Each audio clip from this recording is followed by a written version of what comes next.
Hey all you beautiful people, my name is Romance Freak and welcome to reading your comments to my questions.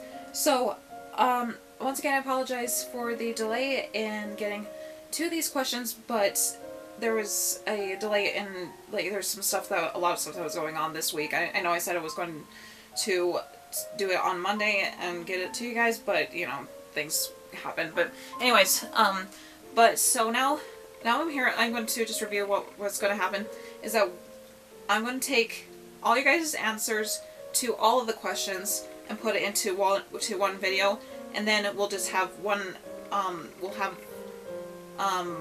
question per week answered, and from now on after that.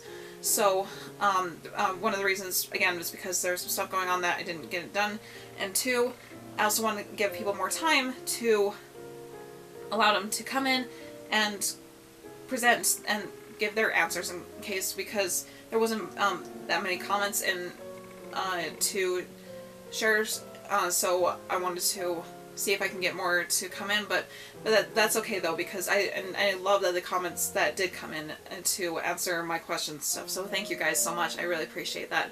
So we're going to be reading them right now, actually.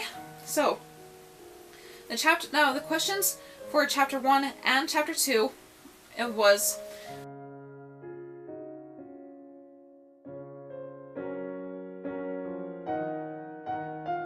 so for chapter 1, Lumberlock said, "Great story time, attentive, not one bit of droll sound in the voice. Well done, Madam Romance Freak."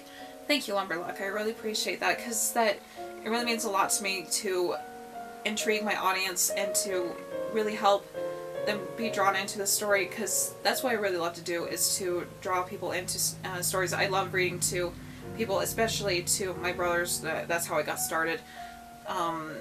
They love to listen to me while we were eating lunch and that kind of thing, so it's a really cool thing to do for me, to pull people into my stories. So I really like that. So I'm glad to hear that people like that I'm reading. So for chapter 2, I had one comment by Elliot Tolle.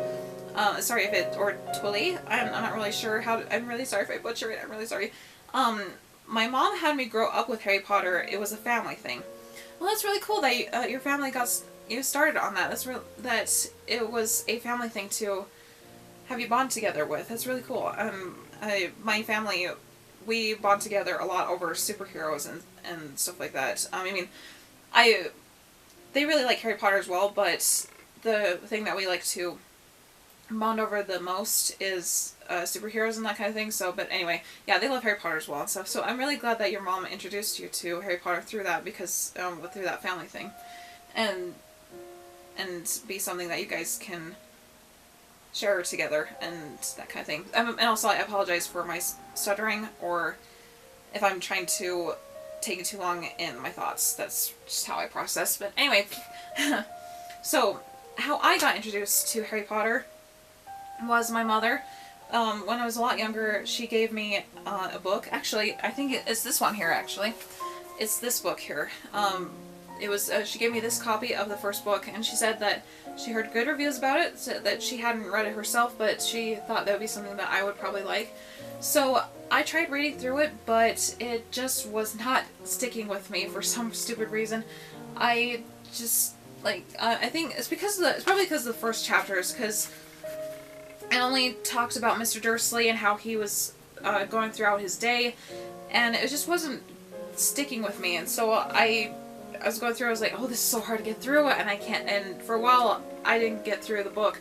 But when I picked it back up again, though, I decided, oh, I wonder what it's like in the other chapters. So I skipped a little bit. I know, like, blasphemy for any book lovers to skip to the end or whatever, but I was really eager to see if, when the exciting part was going to get done. So I kind of skipped ahead, and I was like, okay, I can see some pretty good stuff. So I tried again. I read through it, and I couldn't put it down after that, and I fell in love with it ever since. It's such an amazing series, and I praise J.K. Rowling for her brilliance in writing such an amazing series, and how such a phenomenon just bursts all over the world, and so many, millions of fans love it, and, been brought to such a magical world through such an amazing tale. So, J.K. Rowling, you're awesome. And my mom, my family, I cannot thank them enough for introducing me to this book. So, okay, on to chapter 3.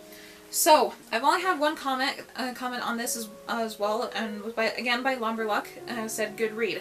Thank you, Lumberluck. I really appreciate that. It's that I'm really glad that people are enjoying my stuff and be able to enjoy it. So the question for chapter 3 was...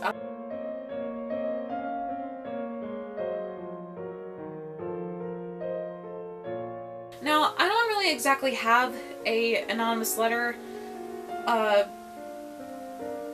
story myself, but actually, no, that's a lie. My mom, actually, she got it was the weirdest thing that, we got this small package in the mail, and when my mom opened it, it was a freaking potato, okay? A potato, I kid you not. It was written something about having an awesome day. I don't remember exactly what the message was, but it was written in marker, and it was so weird. We never knew where it came from. Like, all we knew was like just somewhere in the States apparently and stuff. So it was the weirdest thing ever. But it brought a smile to our face because it was so funny to receive a potato of all sorts with a positive message about being awesome and the best in the bunch kind of thing out of all the potatoes or whatever. Those kind of positive messages. So it was just the weirdest thing. So whoever that anonymous was, thanks for that. it was like really, it kind of made our day. We were just laughing our butts off when we got it. So chapter 4, there was no comments for this one, and that's okay. And let's see, the question for this one was,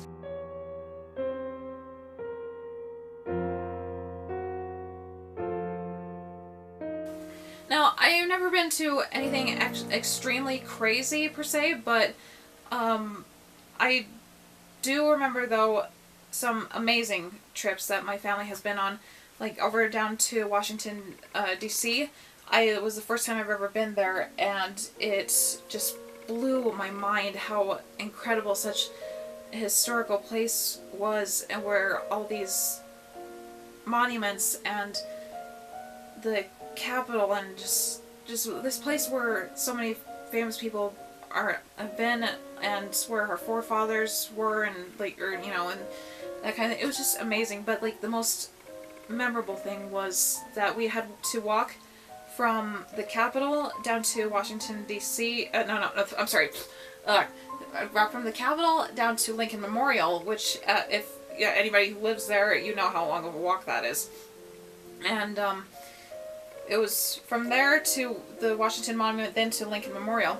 And before we got to Lincoln, it started to rain a little bit, but it wasn't too bad, though. It was only sprinkling.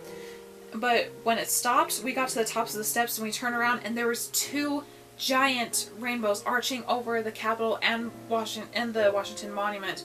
And the sky was gray, but the Capitol was shining white, and so was the Washington Monument, and it was just beautiful. And my family were kind of tearing up and stuff, because it just makes you realize what a blessed country we live in, and the kind of moments that you can only have with your family, or with friends, or that kind of thing, is just those type of moments, is that you're so blessed and you feel so grateful for those kind of moments that can really impact your lives and be implanted in your memory forever. So it's a really special time. So okay, now on to chapter 5.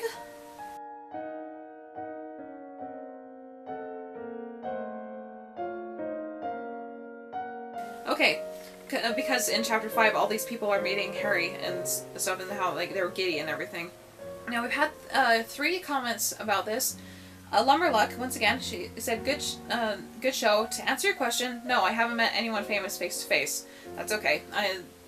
But I really hope that you someday will, because that's someone you actually would like to meet that is famous. I don't know if that even made sense in my... So... Samira Dishukin said, awesome, lol. Thank you. I'm really glad you liked the video. Again, it always makes me happy to hear about that I can bring some smiles to people's faces. Carol Hundal also said a great vid. Thank you guys. I really appreciate your comments. Oh yeah, and also Samira also agreed to Lumberluck that he or she also did not meet anyone face to face yet. So don't worry, never give up on your dreams on ever wanting to meet anyone face to face, because you never know when might come true. Okay, for my story for this question, actually. It was incredible. Actually, I got to meet Oliver and James Phelps. Back here I have their autograph and stuff. It boggled my mind that I was actually seeing them face to face. It was at a Comic-Con, and my cousin and I, we were huge Harry Potter. Still are Harry Potter fans, of course, and we saw that the Weasley twins were at the signing booth panels, and we just looked at each other like, screw it, we're gonna buy the autograph pictures. And they were expensive, but we didn't care. We were going to meet them and get their autograph, because this Harry Potter is something that we grew up with all our lives, and these two they were special people, a part of that magical world. So this was something that we can make an exception for, because, you know, the autographs are expensive for some reason at the certain cons we go to. I don't know. Anyway, so we buy them, we got in line, and it's just, I was geeking out so bad, because they were standing right freaking there I couldn't believe it that they were not on the TV and just like they were actually real people. I mean, I know that they are real people and they've got lives and everything, but come on, these are people that you never expect to see in real life. It's just surreal, you know, and that kind of thing. So anyway, but I make sure I kept my cool and everything too when I went and shook their hand and stuff and got to talk to them for a few minutes. But boy, I was freaking out on the inside. I was just like, I was doing everything I can to calm down, because I was shaking and I was just wanted to scream with excitement so bad. But when I came up to them, they were very nice, and when I shook their hands and I asked them like really quick questions. I told them how big of a fan I was with my cousin, and I asked them if they were going to do any more movies together in the future, and one of the twins said, yes, we are planning to do some movies together in the future someday, and his twin agreed to that. By the way, one of their voices is much deeper than the other one. And then I asked him a second question really quick. You had to be fast if you're going to ask him questions, because the line for those people is long. So I said, have you heard about Fantastic Beasts and Where to Find Them that's coming up soon? And they're like, yes, we have. We actually got reservations to go see it, and when it comes out on opening night or something like that. Anyway, so yeah, and I was very glad that they were hearing about that and they were going to go see it. So when I said goodbye, my cousin and I, like, once we were like really far away from the signing panels, we just let out screams of excitement, and we were just like bouncing up and down, and we were like, we got to meet the Weasley twins! Fangirl mode engaged! So it was so much fun. Like, we were like, it was crazy, like, that we actually got to see them, and oh, it was just amazing. I was so freaking happy. So really cool experience. Okay, now on to chapter 6, now that I've got my fangirling out of the way. Okay, now on to chapter 6. The question for that is,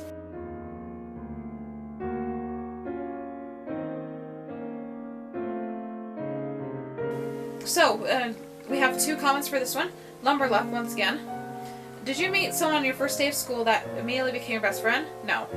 Do you think Draco may or not experience perspective? No. He'll be a prick. Usually when a kid, the age of 12, parents have a habit of teaching habits, perspectives to their children. And Samara Jacoson, once again said, it's amazing and awesome. Thank you. I appreciate that. So, okay, so that's an interesting answer for that he'll always be a prick, or some. And usually when the kid's age 12, parents have a habit of teaching perspective.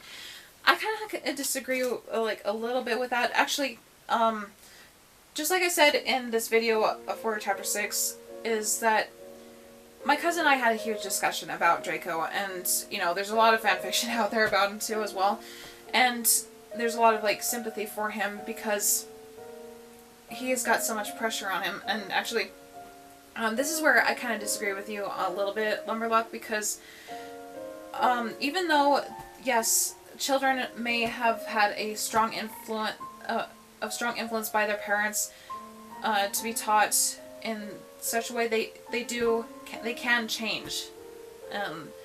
Just because you have grown up with a certain traits or family traditions doesn't mean that you can stick to them forever if you're influenced by something else. For instance, like, I've known a few friends and family members who didn't have a very good family or growing up, but they became much better than after they've had some really good influences and teachers that change them for the better, make them better people.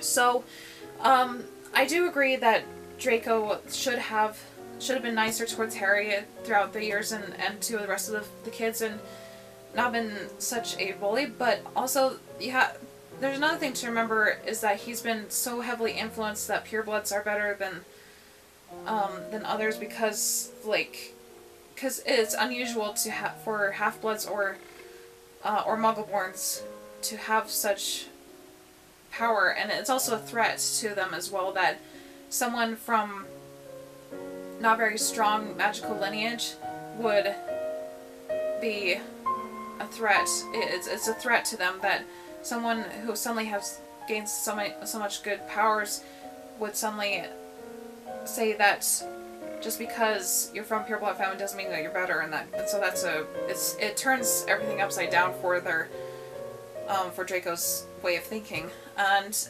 in fact, actually, a lot of fan theories out there have said, or fan fiction, if people like to ship Hermione or Draco, or something else, is that his change of perspective had started when Hermione punched him in the face, because he's never had that happen to him before, and it's a Muggleborn of all people. So I think that's probably kind of started I don't know, but it all depends.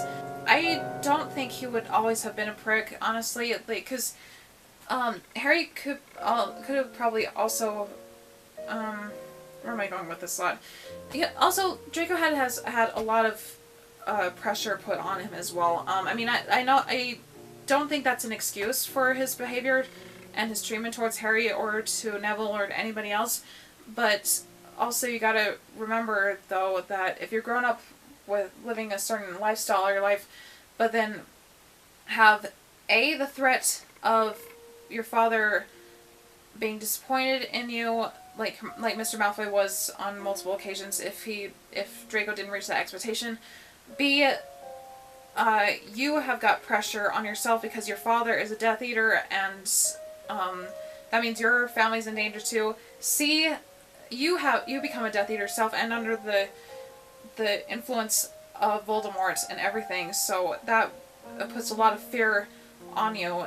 So it's a really scary time for Draco, and I think he did change his life around, in my opinion anyway, because he kind of gave a kind of respectful nod towards Harry, as everyone knows, 19 years later in the book, when he has his own family to take care of, that they put the past behind him stuff. So, honestly, I totally think that they probably could have been friends and changed his pureblood perspective if Harry had tried to extend a hand instead of fight more or something.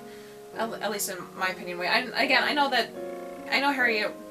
I don't blame Harry for fighting back or something against Draco's bullying and that kind of thing. And again, I'm not excusing Draco's bullying by any means, whatever. But those are some things that to keep in mind, is that maybe there is more good in Draco than you can actually think. But yeah, and by the way, when I'm saying this, I totally think that everyone's got their own opinions. I'm not saying that you have to agree with me or anything. I'm just expressing my own thing. And so, yeah, and you do have a point about the influence, but yeah, that's my thoughts on the subject. So, anyway, so now on to Chapter 7.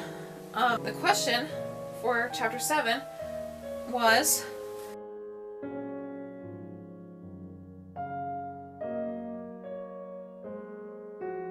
Okay, so we don't have any comments for that chapter, but I'll be willing to tell you mine.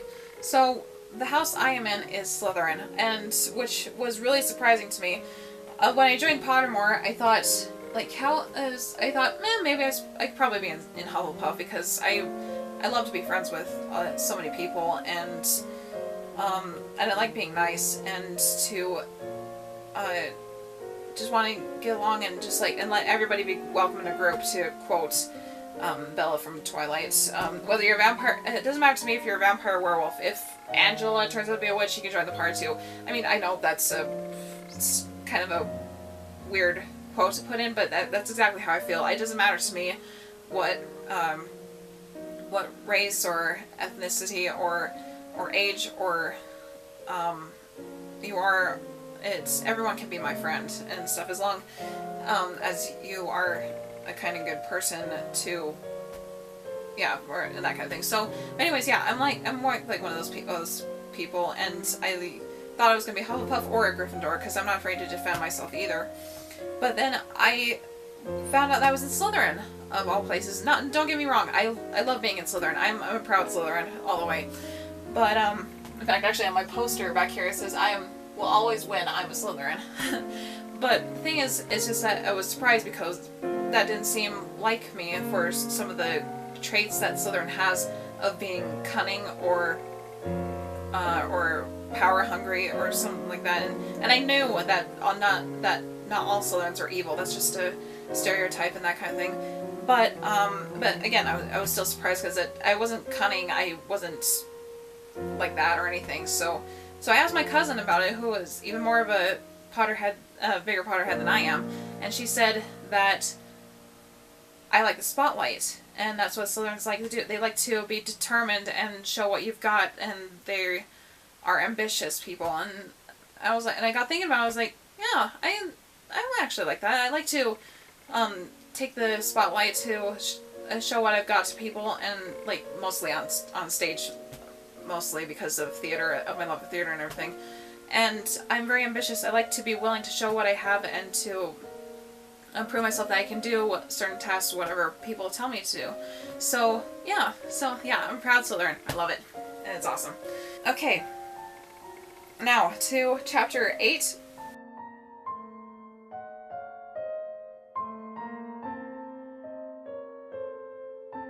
For this chapter 8, we have one comment, which is Lumberluck once again. What is your fondest memory of Alan Rickman? Galaxy Quest being the Doctor, but in Harry Potter being the cold yet indirectly caring guardian. Which I completely agree with you, Lumberluck. It is, that is some of the fondest memories I have about Alan Rickman as well. Actually, you know, I was heartbroken to hear when Alan Rickman died, and actually, I was just at work, and I didn't even know about this news until my friend showed me on Twitter, like the Sun News that she got. She showed it to me, and I started crying and stuff. Like, even though I didn't even know the guy, but it just saddened me to think that such an amazing actor was gone or something. But I think one of Alan Rickman's quotes, though, said that a way to get to know me is through my work, and that's true. You really get to know, like, an actor or a comedian or something through a lot of their works that they do, and a lot of characters they portray. Even though they're trying to portray someone else, they do put a little bit of themselves into it, somewhat. And so later that day, actually after work, when I went home, I looked up a bunch of stuff online about Alan Rickman, and looked up a bunch of clips of movies that I haven't seen of him in, and he is just a really talented man, and I've seen him in like some interviews, and he looks so funny. I mean, I wish I could have met him, because he looked so nice and a really good guy to talk to. And oh man, he could dance. Oh my gosh, like, if you guys ever get the time to, please look him up doing the tango with in a music video, because that is awesome, and he can sing like none other. I remember when I very first heard about Alan Rickman singing with Johnny Depp. It was so many years ago, and I hadn't seen the movie with him in Sweeney Todd. So my friend told me about them both singing. I was like, Captain Jack Sparrow and Professor Snape singing, that's something I have to see to believe. But oh boy, my naive self, I didn't know what I was in for, because when I heard the voices on the album, I was just blown away by their voices. They were very talented, and oh, it was really good. Anyways, back to the story, is that when I went and celebrated his life, and by looking at that stuff, that's what I did. I just ended up smiling more and just remembering him. So he was a really good guy. And actually, Harry Potter was how I got introduced to Alan Rickman. And when I saw him in other movies, I was always like, oh my gosh, that's Professor Snape! Professor Snape in Guardians of the Galaxy. I mean, no, not Guardians of the Galaxy. Galaxy Quest, excuse me. In Galaxy Quest, or in Alice in Wonderland, and that kind of thing. So yeah, I was very happy to know him ish through his work. So rest in peace, Alan Rickman. He was a really good guy, and I honestly wish I could have met him, because he's a very talented person. Okay, now on to chapter 9. We have 2 comments for this, and chapter 9 was,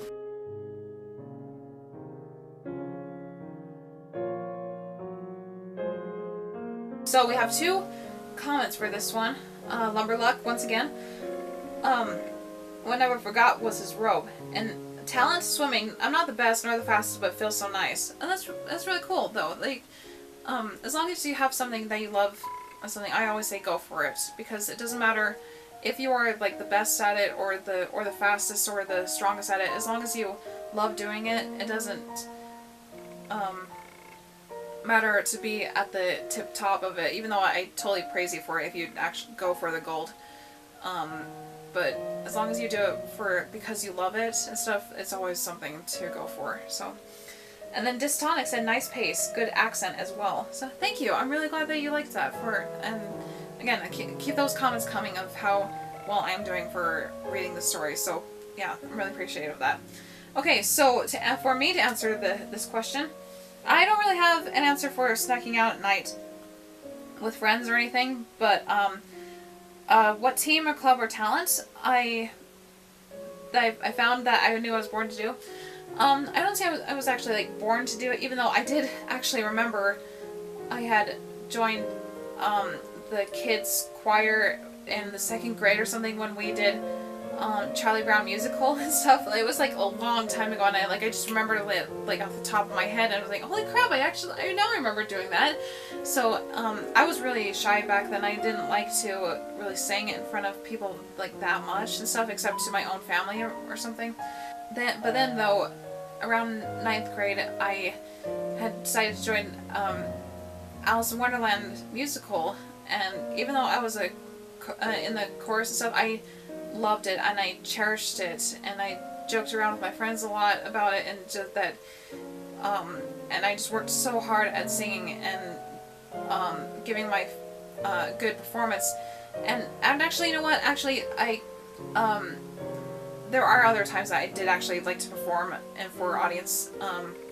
Was that when my family did stuff for reenacting Native Americans or Mountain Men and stuff like that, so I already was used to an audience that way, but it wasn't in a...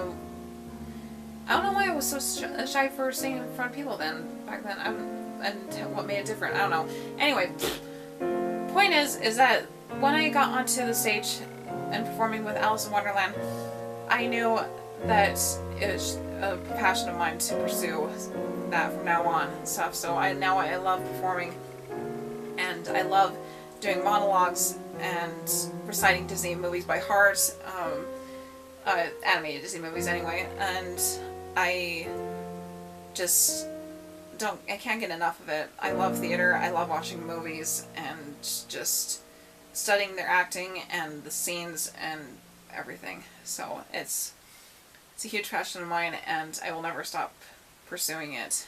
So now on chapter 10.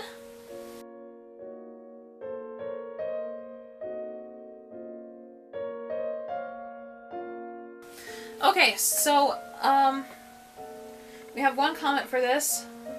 Dash Ad Prude. Thanks for the help, lol. You're welcome, I guess. Actually, I got 2 little stories. First off, the first one is when I was really young and my little brother was just like barely born. My other brother and I were watching a movie. Is Mom's Got a Date with a Vampire on Disney Channel. Oh boy. And it was such a cheesy movie now that I think about it, but back then it was kind of scary to us as kids. But when we watched it, like, I was babysitting my brothers, and so we were going to go to bed after the movie was done. But all of a sudden, like, when we were heading out to the hall, we saw 2 glowing red lights that were glowing in the window for some reason, and we were, after watching that movie, you can imagine that we were scared stiff. And so my brother was even brave enough to pick up his wooden sword that he had gotten on our vacation, and he was brave enough to like kind of peek out the door, because here's the door right here, and then there's the window there, and there's like the 2 red eyes right there. So we looked out, but we didn't see anything that was there. So we closed the door, there's red lights again. And so, but thankfully a few minutes later our mom came back, and so we point out to her, there's 2 glowing red eyes out there. It's right there. So she could see them, and so we knew that we weren't crazy or anything. Anyway, some people's kids say, I am crazy. Just kidding. Anyway, so she goes out, she looks all around, she can't see anything, so she goes back and she looks at it, but here's the silliest thing. We turn around, and there's the baby monitor in the back, and the red lights were glowing twice in the reflection of the window. So we had scared ourselves silly. Oh my gosh. So freaking embarrassing, but yeah, it was kind of funny that we had kind of scared ourselves silly after that. The second story was actually only a few years ago, when I was out hanging out on Halloween with my friends, and we just got done watching some movies, and we were just been talking quite late into the night, and it was like well past midnight or something, I'm not sure. But then all of a sudden we hear like knocking at the door, and everyone was quite frozen. We thought, oh crap, this is one of those moments where like the real killer is not in the movie, but it's in real life kind of thing. So, but seriously, we were like scared. So like I had my pocket knife with me at the time, and I always carried it with me in case I never needed it. And so I was brave enough to go up to the door to peek out and see who was there. And so, but to our relief, it was just a friend who decided to come over and say hi and stuff. So I just like I put it away. We let him in and stuff. And so my friends had a really good laugh about it. They were like, Sarah was about ready to stab you. So it was funny, and so that's a really cherished moment in our lives as friends. So yeah, it's funny when you can kind of scare yourself silly on Halloween. But oh, there goes the notebook. So okay, so now the comments are all done. And thank you guys for putting your inputs on it. I really appreciate it. And so please keep the comments coming. Now, from now on, I'll be answering just one question. I'll be reading your guys' comments once a week from now on, with each question that I upload after that. So, so for example, this week, I shall, be uploading chapter 11 video for you guys on Wednesday, and then next week I'll be reading you guys' answers to the question that relates to chapter 11, and then I'll be uploading the next bit, the reading of chapter 12, and then that week after that we'll read your guys' answers to chapter 12's question. Chapter 13 will be uploaded, that, and so on and so forth in that pattern. So anyway, so yeah, keep leaving your guys' comments, and please, if you guys want to, please leave your guys' comments down in the comment section below for the questions, if you want to and stuff. I won't force you to, but yeah, if you want to, and answer the questions that I just barely read, go ahead and do that for this video. So anyways, that's all I have for now, and I shall be uploading chapter 11 reading very soon. So peace out. I love y'all. See you next time in my den. Oh!